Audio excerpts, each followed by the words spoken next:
हा कार्यक्रम जॉयसमय सेवाकरांच्या मित्रांनी आणि भागीदारांनी शक्य केला आहे. मला देवाकडून मार्गदर्शन हवं असायचं आणि मीही तेच करायचे जे बहुतेक जण करतात. ठीक आहे प्रभू, मला तुझं वचन हवंय.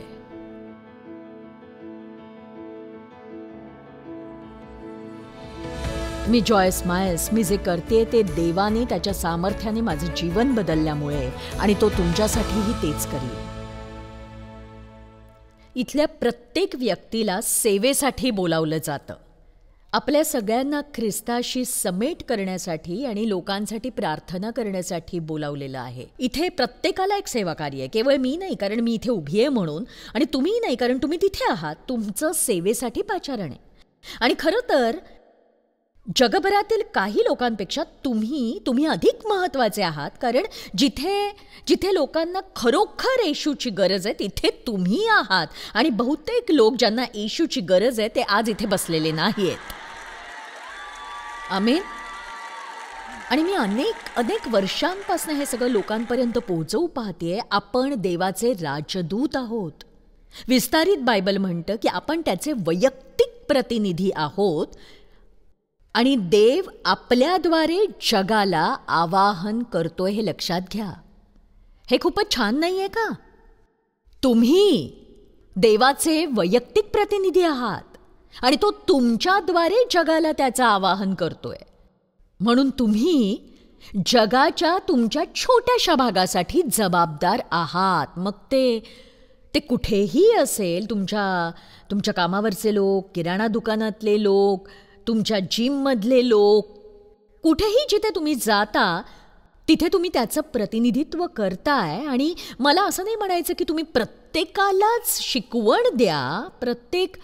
प्रत्येकजण त्यासाठी सोयीस्कर नसतो. मी असं म्हणेन बहुतेक लोक त्यासाठी सोयीस्कर नसतात. खरं तर जर देवाने दार उघडलं आणि तुम्हाला एखाद्याशी बोलण्याची संधी मिळाली तर ते करण्यासाठी धीट असणं महत्त्वाचं आहे. आणि आपण एक शब्दही न बोलता सुद्धा शिकवण देऊ शकतो. आमेन.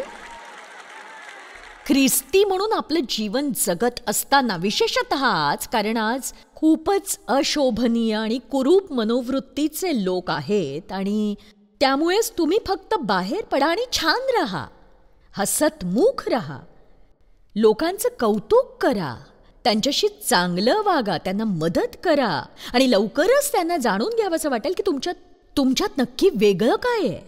आणि मग लवकरच त्यांना तुम्ही हे सांगू शकाल की ख्रिस्त हा तुमचा तारणारा आहे आणि त्यानेच तुम्हाला या सगळ्या गोष्टी शिकवलेल्या आहेत. आणि मग तुमच्यासाठी दरवाजे उघडतील की तुम्ही त्यांना मार्गदर्शन करू शकाल. आमेन. म्हणून तुम्ही जिथे असाल तिथे देवाचं प्रतिनिधित्व करता. आपल्या सगळ्यांसाठी देवाची इच्छा त्याच्या वचनात आढळते, आणि कित्येकदा आपल्याला कळत नसतं की आपण काय करायची गरज आहे. चला असं म्हणूया की तुम्हाला चांगली नोकरी लागली आहे आणि तुम्हाला दुसरीकडूनही ऑफर येते. मग तुम्हाला नक्की काय करायचं समजत नाही. थोडा जास्त पगार आहे, पण तुम्ही जिथं आहात तिथं खुश आहात. त्यामुळे तुम्ही या विचारात अडकता की आता मी काय बरं करू, मी ही नवीन नोकरी घेऊ का, मी जिथं आहे तिथेच राहू की नवीन नोकरी जॉईन करू. आणि मग तुम्ही म्हणता प्रभू तूच सांग आता मी काय करू, तुझंच मार्गदर्शन मला तारू शकेल. आता बघा, नीट ऐका, तुमच्यापैकी काही नाही विचित्र वाटेल, पण देवाला कदाचित परवा नसेलही.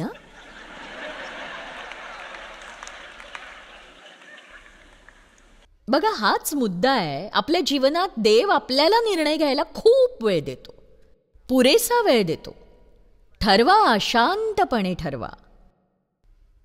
बघा, 30 वर्षांपूर्वी मी फेसलिफ्ट सर्जरी करून घेतली होती आणि मी ती केली आहे म्हणून आज जरा बरी दिसते. केली नसती तर मी इतकी चांगली दिसले नसते. आणि मला यात लपवून ठेवण्यासारखं काही वाटत नाही. तर हे 30 वर्षांपूर्वीच आहे आणि आता सगळं सामान्य आहे. मी प्रार्थना करत राहिले की प्रभू हे योग्य आहे का, मी हे करू की नको करू, मला काही चुकीचं करायचं नाहीये. आणि शेवटी देव मला म्हणाला, तुझा चेहरा आहे, तुला जे करायचंय ते तू करू शकतेस. आता काही न वाटत असेल खोटं बोलते, असं काही देवाने सांगितलेलं नाहीये. कारण आपल्या मनात चुकीच्या कल्पना असतात. आपल्याला वाटतं आपल्या प्रत्येक हालचालीबद्दल आपण देवाकडून ऐकलं पाहिजे, पण तसं नसतं. तुमच्यामध्ये देवाचा आत्मा वस्ती करतो. माझी मुलं तरुण आहेत, त्यांच्या प्रत्येक हालचालीविषयी ते मला सांगत नाहीत, त्याची गरज नाही. ते मोठं होत असताना आम्ही त्यांना शिकवलेल्या गोष्टी ते करतात आणि देवही तुमच्याकडून हीच अपेक्षा करतो. तो तुम्हाला ख्रिस्तात प्रौढ असताना जे शिकवतो त्यापेक्षा अधिक गोष्टी तो तुम्हाला तुमच्या सुरुवातीच्या काळात शिकवतो. आणि कधी कधी जितकं अधिक तुम्ही देवाबरोबर चालता तितकं कमी तुम्हाला देवाकडून ऐकू येतं. म्हणजे मलाही देवाकडून काहीतरी मी ऐकावं असं वाटायचं. आणि बघा, आपण सगळे तरुण असताना जे करतो तेच मी करायचे.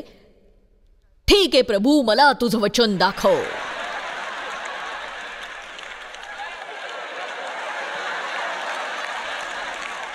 आणि मग मला हव्या तशा छान गोष्टी मला मिळतात. मी ते देवला दाखवायचे आणि म्हणायचे की मी यासाठी प्रार्थना केली होती आणि उत्साहाने मी माझं बायबल उघडते, देव काय म्हणतोय बघ. आणि देव माझ्याकडे बघतो आणि म्हणतो, वेडी झाली आहेस का तू?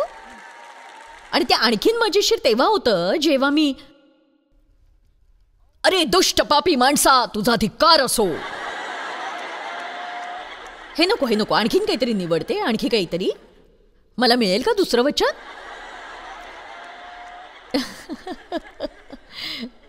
एक सांगू का, आपण जसे देवामध्ये परिपक्व होतो तो आपल्याकडून त्याच्या आत्म्याने आणि त्याच्या चारित्र्यानुसार चालण्याची अपेक्षा करत असतो.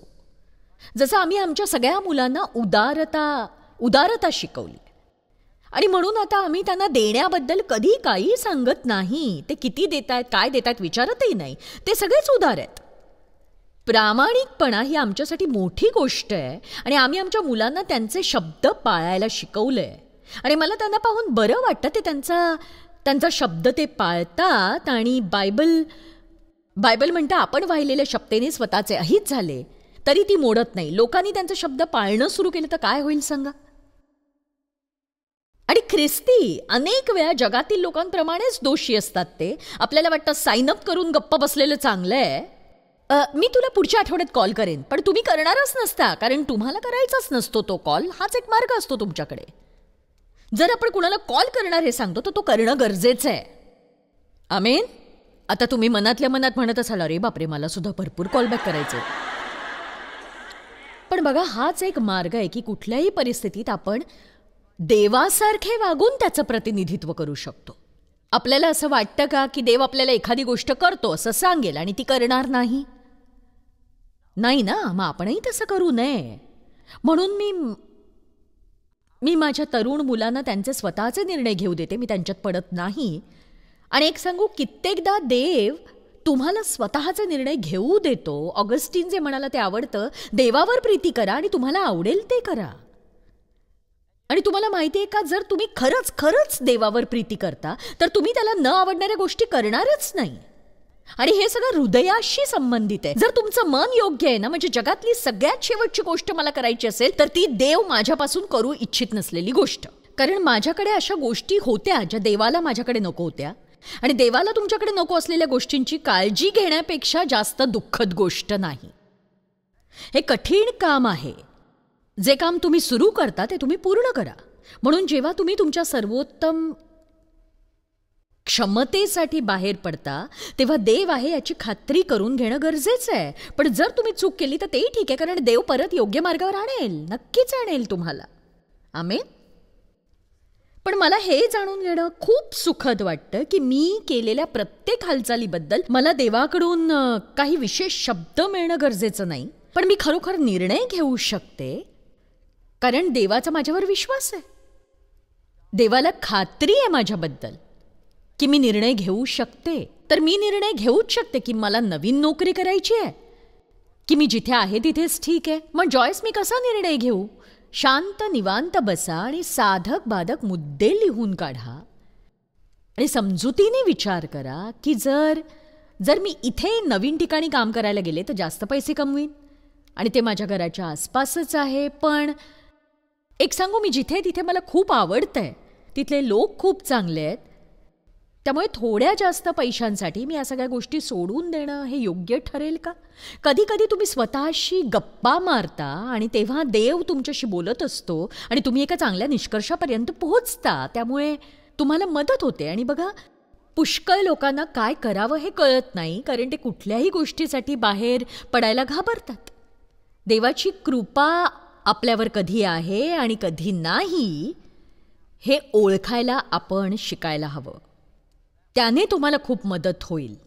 एक सांगू, अशा बऱ्याच गोष्टी आहेत ज्या तुम्ही आयुष्यभर करता आणि त्या गोष्टी थांबवण्याची वेळ असते कधीतरी, आणि जेव्हा तुम्ही काहीतरी थांबवावं असं देवाला वाटतं तेव्हा त्याची कृपा त्यावरून दूर होते. आणि जर तुम्हाला ते कसं हे समजून घ्यायचं आहे आणि ते काय हे तुम्ही जाणून घेतलं तर देवाने ते संपवूनही पुढे 10 वर्ष तुम्ही ते करत राहण्याचा प्रयत्न करणार नाही. बघा, खूप खूप खूप वर्ष मी दरवर्षी देशाबाहेर जायचे, वर्षातनं 3दा जायचे, 3 आठवडे सलग मिशन ट्रिप्स. आणि मला ते खूप आवडायचं, खूपच आवडायचं. म्हणजे ते खूप कठीण काम होतं, जेटलॅग खराब होता, अन्न वाईट मिळायचं, पण तरीही मला ते करताना खूप आनंद व्हायचा. बघा, 20 वर्ष मी टीव्हीवर दिसत राहिले आणि मग मी त्या ठिकाणी गेले की 2 लाख लोक तिथे असायचे. आणि त्यांच्या येण्यामागचं कारण हे होतं की ते मला रोज टीव्हीवर पाहायचे आणि त्यामुळे ते यायचे माझ्या सभेला. आणि त्यामुळे मला छान जाणीव झाली की टेलिव्हिजनचा परिणाम काय असू शकतो आणि किती असू शकतो. तर हे वर्षानुवर्ष चाललं. 67 मिशन ट्रिप्स मी केल्या. आणि मग अचानक कदाचित हळूहळू मी त्यांच्याकडे दुर्लक्ष करायला लागले आणि मग ते आणखीनच बिघडत गेलं. आणि मी खरंच त्या ट्रिप्सना घाबरायला लागले. आणि मग मी ठरवलं की नाही, आता नाही जायचं मला. पण मी सेवेसाठी जात राहिले, कारण शेवटी मी तेच करत होते. आणि कधीतरी आपलं असं होतं ना, आपलं असं नाही का, आपण तेच करतो आणि आपल्याला ते का करतो हे माहीत नसतं आणि आपण फक्त करत राहतो. आणि म्हणून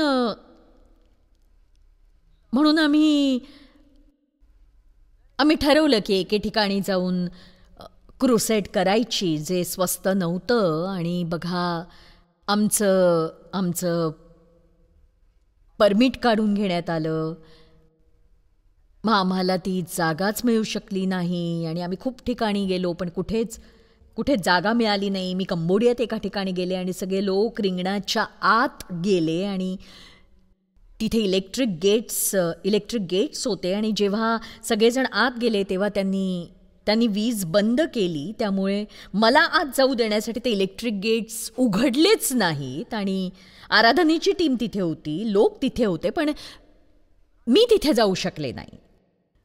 मी म्हटलं की मी बिल्डिंगच्या आत कशी काय जाऊ शकेन. तर ते म्हणाले की तुम्ही कचऱ्याच्या डब्यावर चढून कुंपणावरून उडी मारून जात असाल तर जा तुम्ही. मी काय केलं असं तुम्हाला वाटतं? मी कचऱ्याच्या डब्यावर चढून कुंपणावर उडी मारली आणि आत गेले. पण माझा मुद्दा असा आहे की ते दिवसेंदिवस कठीण होत गेलं. आणि त्यानंतर मला भारतामध्ये ब्लॅकलिस्ट केलं गेलं.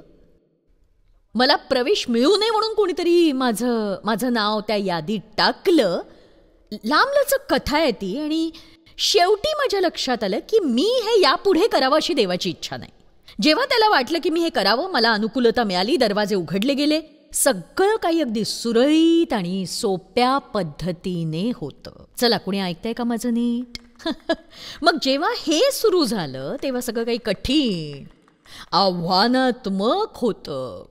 तिथे कुठलीही अनुकूलता नव्हती, परवानग्या नाकारल्या जात होत्या, मला विजा मिळत नव्हता, असंही मला जायचं नव्हतं आणि मला ते सोडून देणं कठीण गेलं. याचा अर्थ होता की मी जे करत होते ते करण्यासाठी दुसऱ्या कुणाची तरी नेमणूक व्हायला हवी होती आणि मला ते करायचं नव्हतं अजिबात. बघा, कधी कधी आपण खूप दिवसांपासून काही करत असलो ना, आपल्याला त्याचं व्यसन जडलेलं असतं आणि आपला एक भाग इच्छुक नसतो, दुसरा भाग इच्छुक असतो, पण इतर कुणाला ते द्यायची इच्छा नसते. आणि अखेरीस त्यावेळी मी सुमारे 70 वर्षांची होते. शेवटी मला वाटलं की एक सांगू, देवाची इच्छा नाही आहे मी हे पुढे करावं. कारण फक्त हे होतं की बघा, तुमच्या संपूर्ण आयुष्यासाठी तुमच्याकडे एक निश्चित ऊर्जा आहे असं मला वाटतं. आणि जर तुम्ही ती सगळी इथे वापरत असाल तर तुम्हाला इथे काहीही मिळणार नाही. तुम्ही बघताय की आता मी 80 वर्षांची आणि गोष्टी थोड्या अधिक कठीण होत आहेत आणि मी ते करू नये अशी देवाची इच्छा होती, कारण ते शारीरिकदृष्ट्या खूप कठीण जात होतं माझ्यासाठी. जेटलॅगमधून बाहेर यायला वेळ लागत होता मला. आणि मी आजवर ऐकलेली सगळ्यात चांगली गोष्ट ही की आपण मूर्खासारखा विचार करतो की आपण जे नेहमी करत आलोय तेच करू शकतो. हे ऐकल्यामुळे काही जणांचं कदाचित इथे येण्याचं सार्थक झालंय. कित्येकांना हे ऐकून बरं वाटलं असेल. एक मूर्ख असा विचार करतो की आपण जे केले तेच नेहमी करू शकतो. एक सांगू, जेव्हा देव एखादी गोष्ट संपुष्टात आणतो, तुम्ही सुद्धा ती संपुष्टात आणा. जर तुम्ही ती करत राहिला तर त्या क्षणापासून ती कठीण होत जाईल, कठोर होत जाईल, करायला अतिशय त्रास होईल. शांत रहा. देव तुमच्यापासून नक्की काय करून घेऊ इच्छितोय हे शोधण्याच्या प्रयत्नात भलतंच काही करायला लागू नका तुम्ही. प्रेषितांची कृती अध्याय 16 वचन 6.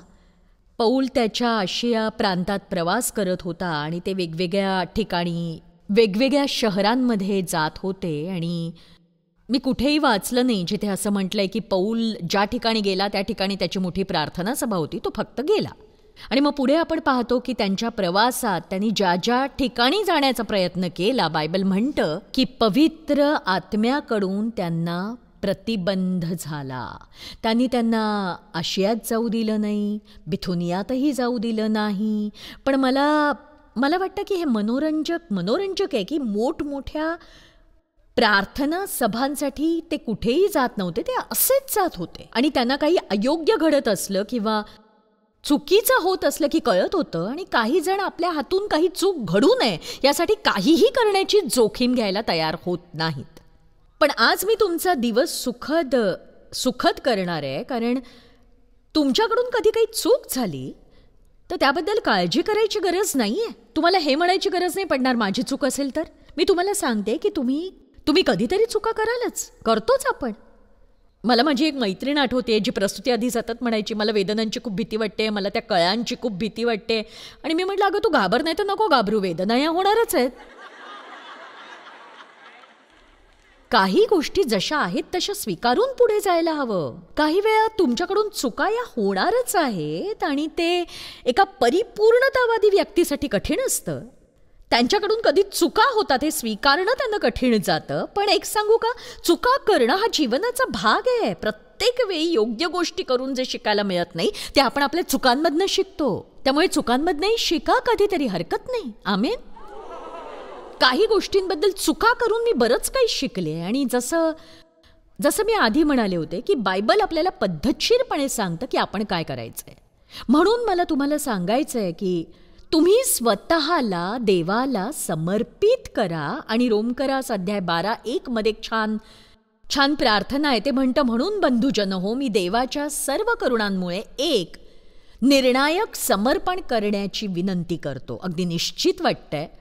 आपल्या शरीराचे ग्रहणीय यज्ञ म्हणून समर्पण करा. जिवंत बलिदान, पवित्र आणि देवाला ग्रहणीय, जी तुमची आध्यात्मिक सेवा आणि आराधना आहे. तर बघा, तो म्हणतोय तुमच्याकडे जे काही आहे आणि जे काही तुम्ही आहात ते सगळं देवाला अर्पण करा. सगळं काही. मी रोज सकाळी प्रभूला म्हणते की माझं सर्वस्व केवळ तुझं आहे. आणि बायबल म्हणतं त्याचं सगळं काही आपलं आहे. म्हणून मी त्याला सांगते की माझं सर्वस्व तुझं आहे, तुझं सगळं माझं आहे. आणि बघा, तुमचा पैसा हा तुमचा पैसा नाही. जर देवाने तुम्हाला एकही पैसा दिला नाही तर ते तुमचे नसतील. म्हणून हे पैसे त्याचे आहेत. त्यामुळे देवाला म्हणा, तुला हवं ते कर माझ्या पैशांचं. आणि बघा, वेळ ही एक अशी गोष्ट आहे. वेळ, जर देवाने तुम्हाला वेळ दिला नाही तर तुम्हाला वेळ मिळणार नाही. त्याला तुमचा वेळ द्या. तुला माझ्या वेळेचं काय करायचंय देवा? त्याला तुमचे डोळे, तुमचे कान द्या. तुम्ही काय बघताय, तुम्ही काय ऐकताय. त्याने हे सगळं तुम्हाला टीव्हीवर वाटेल ते काही पाहण्यासाठी किंवा चित्रपटातल्या घाणेरड्या गोष्टी पाहण्यासाठी दिलं नाही. ज्या गोष्टी तुम्ही पाहू नये त्यासाठी त्याने तुम्हाला डोळे दिलेले नाही आहेत. तुमच्याकडे जे काही आहे ते देवाला अर्पण करा. अशा प्रकारे तुम्ही सेवेचा आरंभ करू शकता. आणि मग बायबल सांगतं त्याच गोष्टी तुम्ही करत आहात याची खात्री करा. माझी एक मैत्रीण मला सांगत होती, ती 50शीतली अविवाहित स्त्री होती आणि सुंदर मुलगी, पण तिने कधी लग्न केलं नाही. आणि ती प्रार्थना करायची आणि प्रभू, माझ्या आयुष्यासाठी तुझी काय इच्छा आहे, तुझी काय इच्छा आहे, तुझी काय इच्छा आहे माझ्या आयुष्यासाठी. आणि त्याने तिला स्तोत्रसंहिता 100:2 मध्ये नेलं, जे म्हणतं की परमेश्वराची सेवा करताना आनंदी राहा. आणि ती म्हणाली की तिला माहिती आहे तिच्या उर्वरित आयुष्यासाठी देवाची इच्छा आहे की त्याची सेवा तिने आनंदाने करावी. आणि बघा, मला आश्चर्य वाटतं की आज जगभरातील अनेक ख्रिस्ती त्यांच्या आयुष्यासाठी देवाची इच्छा काय हे ओळखूच शकत नाहीत आणि ते बायबलमधल्या मूलभूत गोष्टींचं आचरण करत नाहीत. आनंदाने परमेश्वराची सेवा करा, आनंदाने परमेश्वराची सेवा करा. आणि तुम्हाला माहिती आहे त्याचा अर्थ काय? समाधानी राहा, संतुष्ट राहा. जर तुम्ही या 2 शब्दांचा अभ्यास केला तर या 2 शब्दांची व्याख्या जवळजवळ सारखी आहे. किती लोक समाधानी आहेत? आणि एक सांगू, मला वाटतं मुळात आपल्या पाश्चिमात्य संस्कृतीने ना आपल्याला एक प्रकारे असमाधानी राहायला शिकवलंय आणि त्यामुळे आपल्याला नेहमीच अधिक अधिक अधिक अधिक हवं असतं. आणि मला वाटतं की आपल्याला चर्चमध्ये काही गोष्टींमध्ये असमाधानी राहायला शिकवलंय. काही वर्षांपूर्वी कोणीतरी मला सांगितलं की मी अमुक तमुक ठिकाणी सेवेत होतो, तर कोणी सांगत होतं की, आणि मलाही हा प्रश्न खूपदा विचारला जातो, मला कंटाळा आलाय त्याचा, की तुम्ही पुढे काय करणार आहात, आता पुढे काय ठरवलंय? आणि मी म्हणते की माहीत नाही, मला माहीत नाही. आणि जर तुमच्या आयुष्यात काही मोठी आणि काही नवीन स्वप्न नसतील तर लोकांना तुम्ही दैहिक वाटता. आणि मला काळजी वाटली म्हणून मी प्रभूला विचारलं की, मी म्हटलं ठीक आहे, मी कदाचित चुकत असेल, मला नवीन दृष्टांत मिळण्याची गरज आहे, पण बघा गोष्ट अशी आहे की मी त्या धन्य लोकांपैकी एक आहे. मी माझं स्वप्न जगते, देवाने मला जे करायला बोलावलं ते मी करतेय आणि इथपर्यंत यायला मला बरीच वर्ष लागली, पण मी माझं जीवन आनंदाने जगतेय. तर मी प्रभूला विचारलं मी काही विसरले का? आणि तो जे म्हणाला ना त्यामुळे माझे डोळे उघडले. तो म्हणाला, नाही, तू प्रामाणिक आहेस.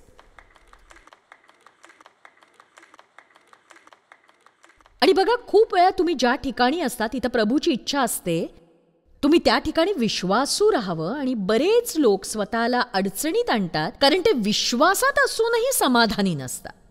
ते सतत असमाधानी असतात कारण ते नेहमीच नवीन गोष्टींच्या शोधात असतात. आणि बघा, देवाला संतोष विणाऱ्या गोष्टी करा, तो तुम्हाला निर्णय घेण्याचं सामर्थ्य देतो. ते लक्षात घ्या. तुम्ही मनापासून देवाचं ऐकायचं असेल तर बायबलमधल्या मूलभूत गोष्टींचं पालन करत राहा आणि समाधानी राहा, आनंदी राहा. आणि एक लक्षात घ्या, मी हे सांगते ते महत्वाचं आहे, आहात तिथे आनंदी राहा.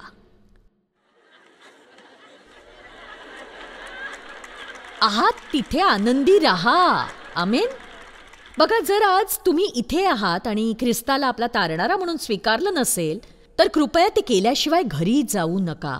आणि जर कोणी अद्यापही तो निर्णय घेतला नसेल तर मला तुमच्यासाठी प्रार्थना करायची. बायबल म्हणतं की जर तू आपल्या मुखाने कबूल करशील आणि आपल्या अंतःकरणात विश्वास ठेवशील की येशू हाच प्रभू आहे तर तुझं तारण होईल. देवाचे आभार मानूया की प्रभू येशूने आपले पाप वाहिले आणि आपली शिक्षा भोगली. ही सर्वोत्तम बातमी नाही का? तर ऐका, जर तुम्ही आज इथे आहात आणि तुम्ही म्हणता, जॉयस मला ख्रिस्ताला तारणारा म्हणून स्वीकारायचंय, तुम्ही फक्त हात वर करा, मला बघू द्या तुम्ही कुठे आहात. मी तुम्हाला समोर नाही बोलवत. धन्यवाद. प्रभू तुम्हाला आशीर्वाद देईल. फक्त हात वर करा, त्यामुळे मी पाहू शकेन तुम्हाला. मला सगळ्या ठिकाणी हात वर होताना बघायचे. आता तुमच्यासोबत एक प्रार्थना करायची आहे मला आणि आपण सगळ्यांनी मिळून ही प्रार्थना करूया. पित्या, मी तुझ्यावर प्रीती करते. येशूला पाठवल्याबद्दल धन्यवाद. येशू, मी तुझ्यावर विश्वास ठेवते. तू माझ्यासाठी मरण पत्करलंस. माझ्या पापांचं ओझं तू वाहिलंस. माझ्या जीवनात मला तुझी उपस्थिती हवी आहे.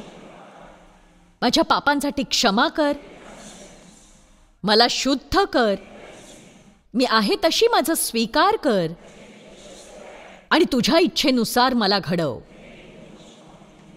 मला खात्री आहे मी स्वर्गाच्या वाटेवर आहे आणि तू माझ्यावर प्रीती करतोयस. मी माझ्या आयुष्याचा आनंद लुटतेय. आमेन. देवाची स्तुती असो.